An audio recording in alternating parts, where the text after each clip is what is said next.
Okay, so the title of the notes today is Calculations with Sig Figs.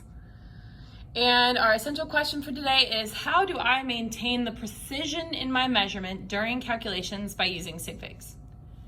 So remember that we've talked about how we are not in math class, we are in science class. In math class, we have numbers, they're arbitrary. In science class, our numbers are not really numbers, they are measurements. They are things that we took a device out, a ruler, a graduated cylinder, a balance, some tool, and we made a measurement. And measurements have precision, and that is where Sig Figs come in. We use our significant figures to represent how many places we measured.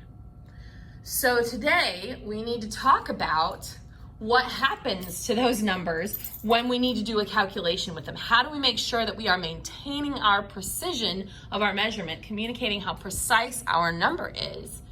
How do we maintain that when we start multiplying and dividing and calculating other values? So we're going to start with some real basic principles. We're going to do a quick little review about rounding. So go ahead and write this down in your notes. When you are rounding a number, and this should be super like elementary school level review, okay? If the number following your last digit is less than 5, so 0, 1, 2, or 3, or 4, you are going to leave your last digit unchanged and dump any that remain afterwards.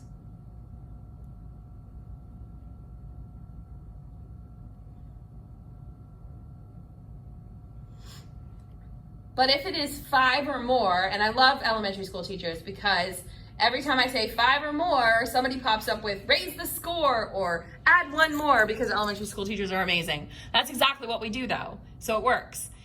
If your last digit has a number after it that is 5 or more, you're gonna round your last digit up 1 and then dump any that remain after it.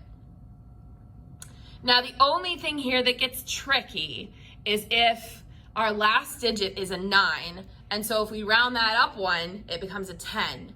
So if your rounding up results in a 9 going to a 10, make sure that you carry that 1 over to the next digit over, and make sure that that one goes up by 1 as well. And we're going to do some examples. So if you need to pause the video here to finish writing, go ahead and pause it. Okay, please write down these examples.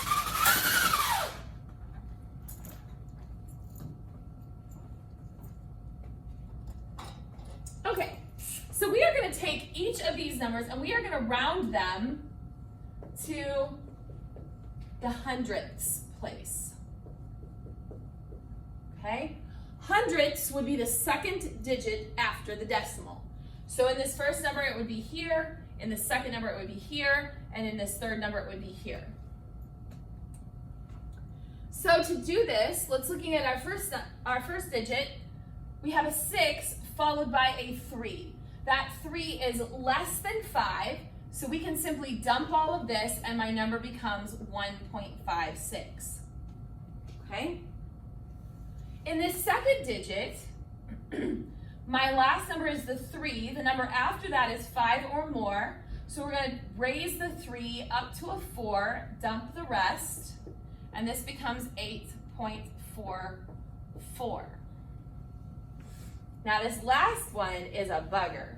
So we're stopping at this 9. The number after it is 5 or more. This 9 is going to go up 1, which is going to make it a 10. Carry the 1. 9 plus 1 would be another 10. Carry the 1. 1 plus 1 would be a 2. We're going to dump the rest of that. So this would be 2.00. Now, in math class, they would tell you that you don't have to write those zeros because it doesn't change the value of the number. And in math, that's true because all we're worried about is numerical values. But that is not true in here. We are not in math, we are in science, and this is not a number, this is a measurement. And a measurement has to have precision. You were told to round to the hundredths place. If we drop those zeros, we didn't round to the hundredths place. We rounded to the ones place. So we need those zeros to be there. So something that we need to keep in mind as we move through this unit is that when we are rounding our numbers, if we have trailing zeros like this, oftentimes we will need them. They can count as being significant figures because we have to maintain the precision of our number. So let's talk a little bit about maintaining the precision of your number.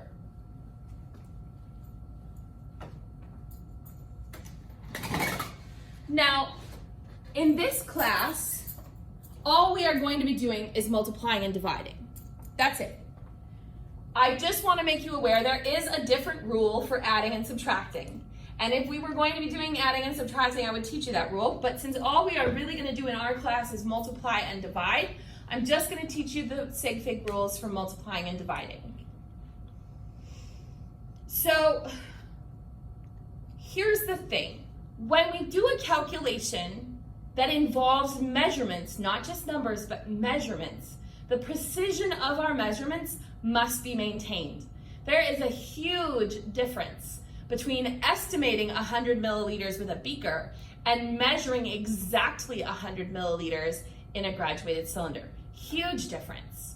1 Sig Fig versus 3 Sig Figs. Okay? Those significant figures represent the precision of our measurement. It is a better measurement in the graduated cylinder than it is in the beaker. So what happens when I multiply and divide? That number cannot become more precise just because we multiplied or divided it. But oftentimes, we put that number into a calculator and the calculator spits out a whole bunch of digits. For example, if I measured something and it had a mass of 1 and a volume of 3, and I divide 1 divided by 3 to get the density, that's going to give me on my calculator 0.33333333333. Well, that implies a huge level of precision that we don't have. My original numbers had 1 Sig Fig and 1 Sig Fig. So my answer should not be more precise than that. So what we do is we have the answer gets the same number of Sig Figs as the number you started with. So we're going to have to take whatever our calculator is going to spit out and we're going to have to round it to make the Sig Figs match. Okay? The Sig Figs should be the same as the number you started with. Well, now, Miss Crane, what if I started with 2 different numbers because I had 2 different measurements? Okay, if you have more than one measurement that you began with, you're going to use the least number of significant figures for your answer. So your answer is going to be no more precise than the least precise number you use to get it. So if you need a moment to finish writing this down, go ahead and pause the video, and then we're going to do some examples.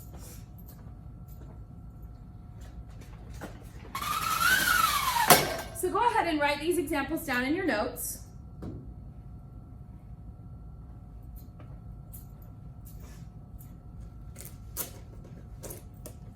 Now, these are just basic multiplication and division problems because we're not really focusing on the math piece, we're focusing on the Sig Figs piece. Okay? The math piece today is going to be very simple because I want to focus on how do we get to the Sig Figs. So we're going to take 4.56 divided by 1.2. And that's going to give me the value of 3.8. Now in math class, we would call this done and we would go on with our day. But we are not in math class, we are in science. And those are not numbers, those are measurements. So we are going to go back to our measurements and we're going to look at them. And we're going to ask, how many Sig Figs is that? That is 3 Sig Figs. And then this other measurement, how many Sig Figs is that? That is 2. So my least precise measurement that I started with has 2 Sig Figs. That means my answer can only have 2 Sig Figs, which in this case, it already does. We're already at 2 Sig Figs, so I can leave this like this, okay? So let's look at our second number, and for this one, we shouldn't even need a calculator because any number times itself is gonna be equal to the same thing, right? 5.4352, except for one little problem. This is not math class. This is science class. Those are numbers, no measurements, okay? So we gotta go back to our measurements and we gotta look at how many Sig Figs. This one has a whole bunch of Sig Figs. This has 5 total Sig Figs. but this one, only 1. So my answer cannot be more precise than my least precise number. My least precise number has 1 sig fig. So my answer can only have 1 sig fig. So I'm gonna go to the 5, and that's the only sig fig I can have. I gotta stop there. The number after that is less than 5, so we're just gonna dump this. So here, my answer is 5. Okay? Have to round to sig figs. All right, I did want to pull a couple off of the worksheet that y'all got for practice for today. Part 2 on the worksheet, letter E, it has 43.678 times 64.1. And the trick on this one is the rounding piece at the end. So we have 43.678 times 64.1. When you do this in your calculator, it spits out the number 2,799.7598. Whew, it's a lot of digits. But we can't use them all because this is not math class, this is science class. These are not numbers, these are measurements. So we're gonna go back to our measurements and we're gonna look. This has 1, 2, 3, 4, 5 total sig figs. This one has only 3. So again, my answer has to be rounded to my least number of sig figs, which in this case is 3. So I'm gonna go 1, 2, 3. I have to stop at this 9.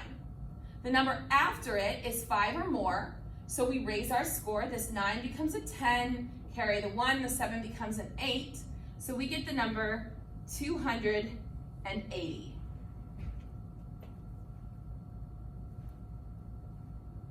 And this is the moment where you should have a realization that that is unbelievably wrong. Because if you earned $2,799 and I tried to pay you $280, we're gonna fight about that, right? And you should, that's crap. I just rounded your $2,800 paycheck down to 280 because I rounded wrong. Okay? So this is not how we do this. Moreover, this is not actually 3 sig figs because we have a trailing 0 with no decimal. This would be 3 sig figs. We could do that to make it 3 sig figs, but it still has lost its place value. So what do? Well, I could put a 0 here, and that would give us back our place value. Now we're at 2,800, and if you think about it, 2,799 would round up to 2,800, so that's reasonable. But if we check our sig figs, we still only have 2 sig figs. What if I put a decimal? Well, now these zeros count, but now I have 4, and I can only have 3. I have to stop at 3. So there's no way to do that. It's either 2 without the decimal or it's 4 with the decimal. How could I possibly put this in 3 sig figs? Well, we could use a little trick from long ago. Let's dig it out of our brains. At the very back of our brains, we learned about scientific notation. We can take this number, and we know that there's supposed to be a decimal right here. We can move that decimal 1, 2, 3 places and make this 2.8 times 10 to the 3rd. I moved it 3 places, so it's 10 to the 3rd. Now, this is only 2 sig figs, but if I add a 0 at the end, now I have a trailing 0 with a decimal. That counts. So this is 3 sig figs. None of this counts as sig figs. This is just here to hold the place value.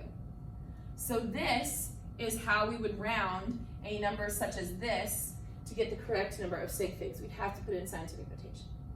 Okay? So that's a tricky one. Now, let's look at part 3, number 10. Part 3, number 10, you have 9.010 times 10 to the negative 2nd. And all they're asking you to do on this part is to tell me how many sig figs this is. This times 10 to the negative 2 piece is just there to hold place value. It tells you where the decimal actually belongs. it does not matter when it comes to counting how many sig figs we have. So we can cover this whole piece up and just look at this. We have a 9, a sandwich 0, a 1, and a trailing 0 with a decimal. So this would be a total of 4 sig figs. Okay? So you need to practice this a bit. So you have that worksheet to be working on. I want you to complete front and back of the worksheet with the remaining time in class.